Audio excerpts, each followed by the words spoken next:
Assalamualaikum warahmatullah.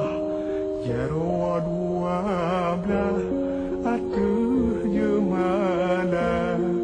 Jaro non siplo di atuh ule.